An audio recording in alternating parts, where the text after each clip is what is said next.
I got paid $12,000 from one single client for 1 month of work of being the shadow operator behind the scenes, right? So you can see here in my bank account, this is my bank account, not a Stripe or not a WAP dashboard where I have to then pay out team members or pay out a business partner. No, this is me, my bank account. You can make the math. You can see that it's the same person. For some reason, there's like a one and a dash over the name of this. I don't know. But yeah, this is one client. Yeah, I cropped out like other payments from other people and stuff. So this is just one client. But anyways, one client that pays you $12,000 a month. Most operators would dream of making $12,000 a month or 10 or 5 or 20. But the problem is most of you or you watching, you're probably thinking that you're going to get there by getting 2 clients or 3 clients or 5 clients. And I tell this to you right now, having 5 clients, that number one, you can make more money, but you're not going to get here in the beginning, right? Because right now you're watching, maybe you just invested into a program to learn how to do this stuff, right? To be a growth operator or a shadow operator or whatever they're calling it nowadays. And you've been burned by all these gurus, right? That are selling you a big dream with little to no work, right? But that's not how a big dream makes money. I got paid $12,000 from one single client for 1 month of work of being the shadow operator behind the scenes, right? So you can see here in my bank account, this is my bank account, not a Stripe or not a WAP dashboard where I have to then pay out team members or pay out a business partner. No, this is me, my bank account. You can make the math. You can see that it's the same person. For some reason, there's like a one and a dash over the name of this. I don't know. But yeah, this is one client. Yeah, I cropped out like other payments from other people and stuff. So this is just one client. But anyways, one client that pays you $12,000 a month. Most operators would dream of making $12,000 a month or 10 or 5 or 20. But the problem is most of you or you watching, you're probably thinking that you're going to get there by getting 2 clients or 3 clients or 5 clients. And I tell this to you right now, having 5 clients, that number one, you can make more money, but you're not going to get here in the beginning, right? Because right now you're watching, maybe you just invested into a program to learn how to do this stuff, right? To be a growth operator or a shadow operator or whatever they're calling it nowadays. And you've been burned by all these gurus, right? That are selling you a big dream with little to no work, right? But that's not how it works, right? So yeah, the problem is that most of you can't get there because of a few things. And in this video, I'm going to address exactly that. So number one in the agenda is why most operators could never do this, right? There was a freaking bug. I think you saw that. If you did, comment the word bug. Anyways, why most operators could never do this, right? And I'll give you a hint, it's because of your current business model, right? Not because of the opportunity, but because of your model. Number two, what's the skill and the new model you need to adopt to have high paying clients like these, right? To get clients that can pay you $10,000 and you don't have to be chasing clients and doing outreach. Who here doesn't like doing outreach? Raise your hand at home watching. Do you like doing outreach? Don't raise your hand, right? Who hates doing outreach, right? So if you hate doing outreach, you better stick to the end of this video. And what are the essential steps of my specific process, my I guess unique process that I take all my clients through that you need to implement with your clients to get similar results. So let's get into the first item of the agenda, right? Why most operators could never do this model. Why most operators could never do this and what is the current model, right? So number one, let's get into it. So it's a skill deficient model, right? What you've been taught right now is a skill deficiency, right? It focuses on low leverage skills and tasks easily replaced by AI. So I see a bunch of people that are hyper focused on what product should I make? What product should I tell my creator to sell? What product should I be doing? Should I be doing this one or that one? Right? How can I make the process easier with AI? And you're focusing on the wrong thing. This mental framework is focusing on the wrong thing, like I just said. Kind of repeated myself, but it focuses on low leverage skill, right? Because creating a product, creating an offer, right? Or at least packaging it like in a PDF or something like that. And I get that not everyone is doing PDFs. Like if you think that you're doing PDFs, like go one step above. And I know that some of you have graduated from that beginner stage. You're like in beginner 2.0. But still, it's like that is not the skill that you should be working on, because that can easily be replaced by AI. You don't think that a creator can just send a voice note to ChatGPT and be like, hey, I have this skill. I want to sell it through an info product, because to let you know, info products and digital products are huge, right? It's not like you're creating some new revolutionary thing to them, right? If they just need to create the product or the offer, they can do that by themselves, right? That's a low leverage thing for you, which doesn't allow you to charge highly or command that much respect as an operator. Okay, so number two, lacking in fundamentals for going from 0 to 1, or a lack of awareness of what actually takes an offer from 0 to 1, right? So the problem here that I see as well is that there is a lack of understanding of what's actually going to take your client from nothing or no product or like zero to actually making money, right? And how far you can go, like 0 to 1, the more money you can make this one be worth, the better. So the problem is that I see either a lack of fundamentals to do that, or a lack of awareness of what actually gets you from 0 to 1, right? From 0 to 10K, from 0 to 30K, 50K, whatever, right? So yeah, that is the problem that I see in most of the operators, right, starting out. Number three, this suggests a quick churn cycle of clients. I'm going to explain what this means, right? Complicated words, but not really. Which is not good for long-term growth. So a quick churn cycle of clients means that you are being told, or you are adopting this idea, that you will find somebody who does not have a product, help them create one, and you think that that's your big value add. You launch that with a, like very, very simple, just like, hey, here it is. And that now you have to go find somebody else. Again, we were talking about not wanting outreach, right? So that just kind of shows you and gives you a model that is going to get you back into that outreach hamster wheel after you're finished. And that's kind of like having one night stands, right? Nobody, I hope nobody should be wanting one night stands. You should be wanting a relationship, right? Now, this is a bit different because the goal of being an operator is to eventually maybe get to 1 to 3, then eventually go into an agency mode. This is where I am. I've got 5 clients currently. But yeah, like the sweet spot is like 1 to 3 clients, right? And 1 to 3 relationships, right? So I guess maybe not the dating example, because we definitely don't want that. So yeah, right? This is just a quick churn cycle, which is not good for long-term growth for you, right? Because then you're having to restart again and again and start from zero and start from zero and start from zero and start from zero. Imagine like built like a building, right? Where, I don't know, like there's just so few things in life that are like that bad, where you just have to start over again, like every time. Like imagine going to sleep, and then when you wake up and you get out of bed, your bed disappears, and every time you have to go back and buy a new bed and buy a new bed every time that you wake up. It's like stupid example, but anyways. If you're this far into the video, you can comment. I don't know. This is going to be a funny one because people are going to think that you're commenting that to me. Maybe you are, but comment the word stupid if you've made it this far. Shows me that you're looking into, okay, how do I change the current model? Because you understand that it's broken, right? And if you're watching so far, you understand that what I'm saying is actually true, or there's some validity to it. So yeah, let's continue watching. And the final one is limit your capacity of work to a smaller subsection of the market, a reduced TAM. So what I've seen with most operators is that you're being reduced, again, different, like, by the way, I didn't make a point of explaining what churn meant. Churn is just when a client leaves, right?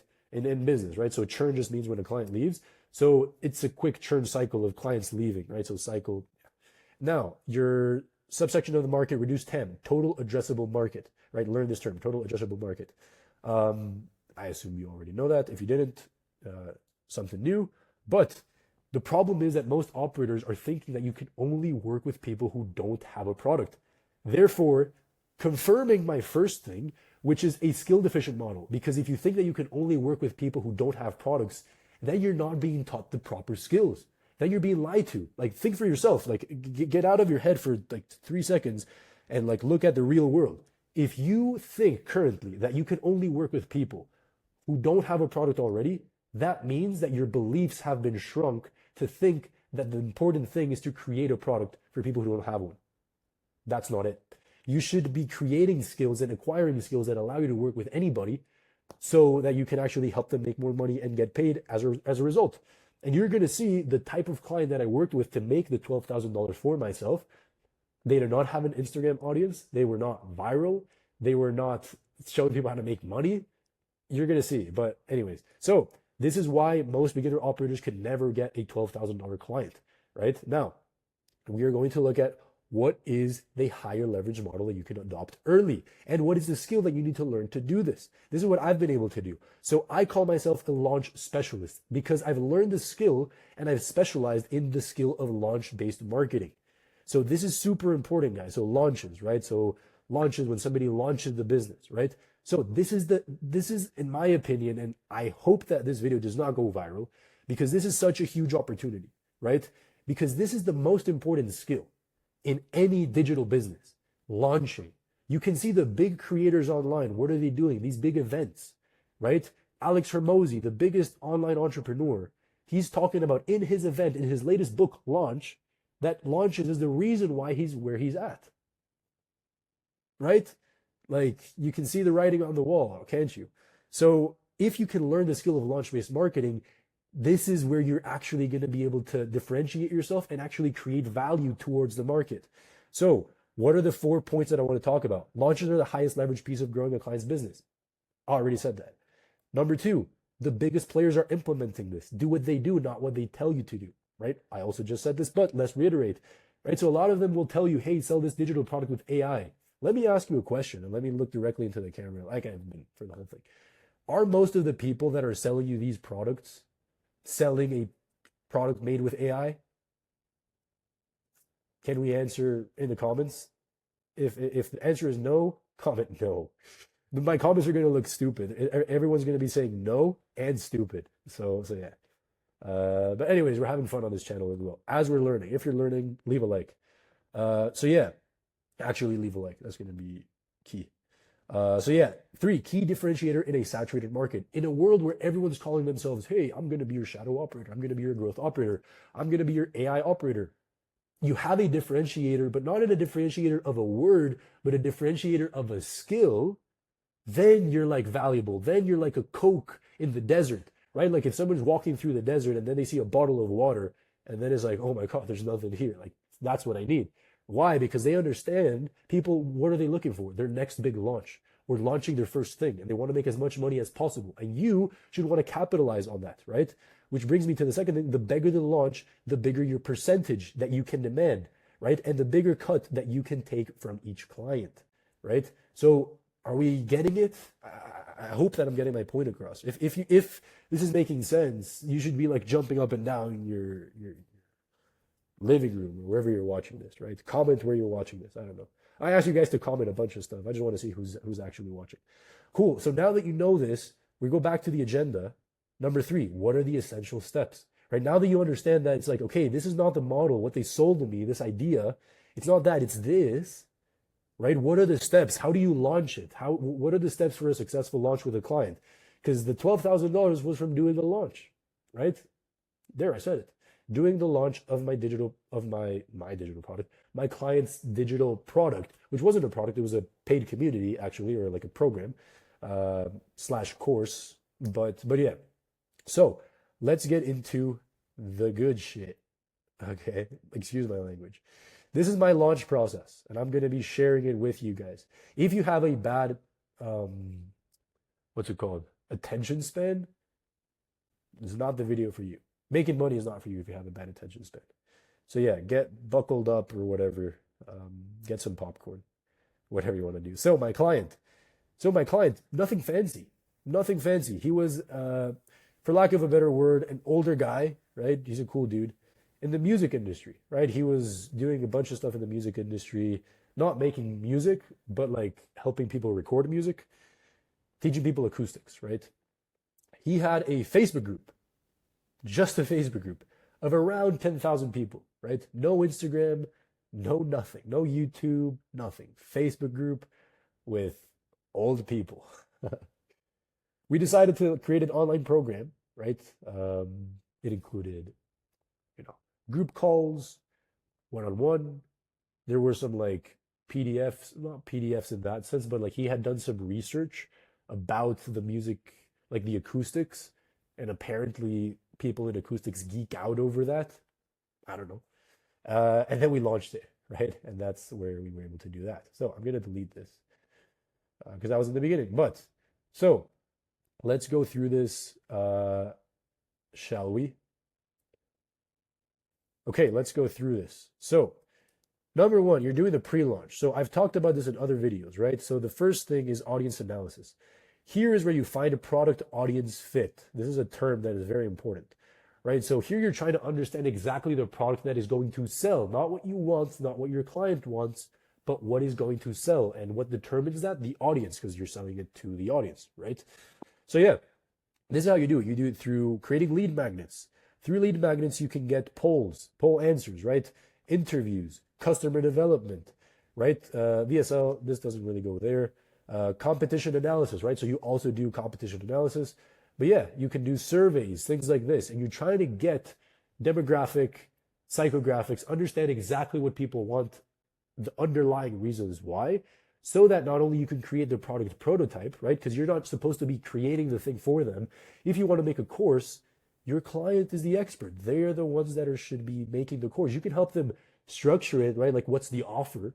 How are you saying the thing, right? Like, I'll give you an example, right? What could be a made up example? I'll help you start a e-commerce business and scale it to $10,000 a month in revenue in 90 days or less. That's an example of an offer. Maybe a shit one, but yeah, an offer. So you're creating the product prototype. So the offer, you're determining the pricing. How many spots are there going to be? Because for launches, typically, like, limited availability is good, by the way. Determine the format and modality. Are we going to do a community, paid course, coaching calls, whatever, right? Content and deliverables. What are you going to deliver? You set up the platform for them. You can create the funnel and the web, right? So the funnel and the website, or funnel pages. So yeah, this is a bit old, so I don't call that web anymore. But yeah, so yeah, that's the first step, right? So you're doing this in the back end, by the way, while this is going on. This is the cool stuff, right, guys? This is the stuff that I like. So there's something called the warm-up. Most of you are familiar with this. Oh, not that. This. Most of you guys are familiar with doing this, which for a lot of you could be called a 7 or 14-day like warm-up thing. But that's not really warm-up, right? You want to be warming up the audience prior for multiple more days. I typically say like 30 if your client's audience is cooked, maybe 60. 60 is a stretch, to be honest. Let's do like 45. But you want to start warming up the audience way before, because it needs to be something psychological, something behind the scenes that they don't know is happening. And I'm going to explain to you what those are. So the three warm-ups are the personality warm-up, the mechanism and the method warm-up, and the expertise warm-up, right? So I'm going to explain what these are quickly. So the personality warm-up is where the main objective is to generate massive trust and connection with the audience. A lot of creators are bad on camera. They don't share personal stuff. So the reason that you need to do the personality warm-up is because people buy from people they like, they know, and they trust. And if your audience doesn't know your creator, or they don't trust your creator because they don't really know much about them other than that, like, oh yeah, you're showing your expertise or giving value, then nobody's really going to buy. So you need to be sharing things like their story, their personal life, their values, right? What, like, if people resonate and align to your creator's values, this is money, right? So you need to be doing this. And because it's 30 days, I typically do a week per personality or per warm-up. I typically do this IG stories, reels, TikToks, wherever you're doing content, right? I've done launches with YouTube, Facebook groups, everywhere, right? So yeah, as long as it's content, email list. I sent 4 emails once and made 20 grand. Let me know if you want to see that. Comment the word emails and I'll try to make that video. With 4 emails, with one client, we did a 4-day launch each, and I'll explain how it worked. And we made like 20 grand. If you want to see that, comment emails. Then mechanism warm-up, method warm-up, same thing, different word. But the main objective here is to sell people on your method and the fact that it gets results as an individual variable in an equation. Okay, so this is great. Yeah, on your method, I get results. Exactly. So this is an equation. Think of this as a math equation and think of this as an individual variable. So here you're kind of selling people on the fact that like your creator is cool, that you know you can resonate with him or you relate, blah blah blah. Here, a good creator is supposed to have a unique way of doing things, a unique way of getting results. So let's say your creator is a fitness creator. Get ripped. Yeah, but how? Calisthenics, bodybuilding, intermittent fasting, right? What's your specific method? And you need to be selling that as the only method in the market, right? So the benefits of your method, the result that your method brings, coherent life. So if you're talking about calisthenics as like the method to get shredded or get your dream physique, your creator should be doing the same thing and showing that, right? Showing instead of telling. That's important. Then the expertise, obviously building authority. What results have they gotten other people? What results have they gotten for themselves? Do they have any accolades? Showing that stuff, right? So the main objective is to position the main authority, position you, your creator, as the main authority who will take people from A to B, right? So they have to become that like person or like, yeah, that's the guy, right? And because these things happened before, now here they're like sold. I need this guy's help, right? Here, typically, you start to take in applications, early bird, right? Like announce that you're going to do something, right? And then you get into the product warm-up. You build hype, curiosity, larger than life anticipation. And here's where you start to promote a free event or challenge or an external group. Typically, when I launch, I do a masterclass event, right? So like a webinar. So yeah, here you start to get people, you know, positioned for the launch, et cetera, the magic pill, whatever, right? But anyway, so this masterclass is where you will be sharing the what and the why, right? So what is the thing and why is it important, right? Here we solve all of the objections and open spots live. So typically, because I'm doing launches, I'm having limited spots and the spots are opening live on the webinar or on the masterclass, right? So once this happened, the problem is like, not the problem. The cool thing is that people here are already sold. Here, they already should be like begging to buy because you did all of these steps, right? Through the content, right? So then you launch it, you open the cart, the launch period. This typically works with a Typeform and a setter. So Typeform application, payment link, it could be just direct payment link or a sales call with a closer. I will say, you don't always have to launch with this. This is like a bit more experienced. Sometimes like this, I just launched it with a link, just like a post on the Facebook group and a link after the 30 days.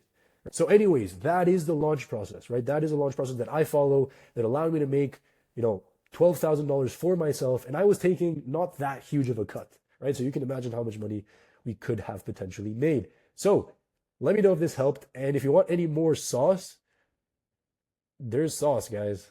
There's sauce. Comment the word sauce if you want me to show you. This is like the saucy version of this. But yeah, that has to be gate kept a bit, guys. I've been giving a lot of value, but I gotta gatekeep a little, don't I? Okay, cool. Sounds good. See you in the next video. Subscribe, like, whatever you want to do. Bye.